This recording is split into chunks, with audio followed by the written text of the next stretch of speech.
Hello guys, ഇത് ഞാൻ ഹോസ്പിറ്റലിൽ അഡ്മിറ്റ് ആവാൻ പോണ അന്നെടുത്തൊരു വീഡിയോ ആണ് കേട്ടോ. അപ്പോൾ അത് ആ മാലയും കാര്യമൊക്കെ ഊരി വെച്ചിട്ടുണ്ട്. മൂക്കുത്തി മേക്കാതും അവിടെ പോയിട്ട് ഊരാന്ന് കരുതി എൻ്റെ കോലൊക്കെ ആകെ എന്തോ പോലെ ആയിണ്.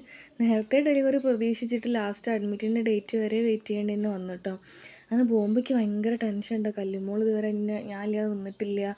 അപ്പോൾ ഓളെ കാര്യങ്ങൾ പിന്നെ എന്തൊക്കെയോ ഫുള്ള് പേടി കാര്യം കഴിഞ്ഞിട്ട് എനിക്ക്. അങ്ങനെ വീട്ടിൽ നിന്ന് ഇറങ്ങി അച്ഛനും ഞാനും പ്രജീഷേട്ടനും കൂടി വീട്ടിൽ നിന്ന് ഇറങ്ങി. ഇനി പ്രജീഷേട്ടൻ്റെ അമ്മേനെ വീട്ടിൽ നിന്ന് കൂട്ടും വേണം കേട്ടോ.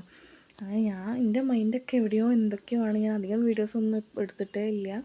അങ്ങനെ അത് അമ്മേനെയും കൂട്ടി ഞങ്ങൾ ഹോസ്പിറ്റലിൽ പോയി. പിന്നെ ഹോസ്പിറ്റലിൽ എത്തി ഡോക്ടറൊക്കെ കണ്ട് അഡ്മിഷനും കാര്യമൊക്കെ പറഞ്ഞ് റൂമിനൊക്കെ വേണ്ടി കുറച്ച് നേരം വെയിറ്റൊക്കെ ചെയ്തു. പിന്നെ റൂമൊക്കെ കിട്ടിയതിന് ശേഷം പിന്നെ പിറ്റേന്ന് രാവിലെ 5 മണിക്കാണ് ലേബർ റൂമിലേക്ക് വരാൻ പറഞ്ഞു കേട്ടോ, മരുന്ന് വെക്കാൻ വേണ്ടിയിട്ട്. അങ്ങനെ രാവിലെ മരുന്ന് വെച്ചിട്ട് എനിക്ക് പ്രത്യേകിച്ച് വേദനയും കാര്യമൊന്നും വന്നിട്ടില്ല കേട്ടോ. ഇടയ്ക്ക് ചെറിയ ചെറിയ പെയിൻ വരുന്നുണ്ടെന്നല്ലാതെ.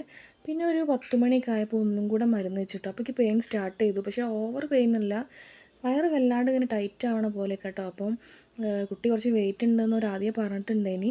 പക്ഷെ സ്കാനിങ്ങിലൊക്കെ നോർമൽ വെയിറ്റ് കഴിഞ്ഞു കേട്ടോ. ആ വയറ് കണ്ടിട്ട് അവിടെ നിന്ന് അവർ പറഞ്ഞതാണ്. പിന്നെ എന്താ, ഞാൻ ലേബർ റൂമിൻ്റെ ഉള്ളിലേക്ക് കയറുമ്പോഴുള്ള എക്സ്പ്രഷൻ കണ്ട് പേടിച്ച് വിറച്ച് വൈകുന്നേരം വരെ പെയിൻ സഹിച്ചു. വാട്ടർ ബ്രേക്ക് ആയപ്പോഴാണ് കുട്ടി മഷി ഇളക്കി എന്നൊക്കെ പറഞ്ഞിട്ട് പെട്ടെന്ന് സിസേറിയൻ ചെയ്തു കേട്ടോ. അപ്പോൾ അതാ വാവ വന്നു. ആ ഒരു ഗുണ്ടുമണി തന്നെയായിരുന്നു കേട്ടോ. അങ്ങനെതാ പ്രതീക്ഷേട്ടനൊക്കെ കൂടെ എടുത്തൊരു ഫോട്ടോസൊക്കെയാണ്. അടുത്ത വിശേഷങ്ങളൊക്കെ ഞാൻ അടുത്ത വീഡിയോയിൽ പറയാം. അപ്പോൾ ഇത്രയുള്ള വീഡിയോ ഇഷ്ടമാണെങ്കിൽ സപ്പോർട്ട് ചെയ്യണേ.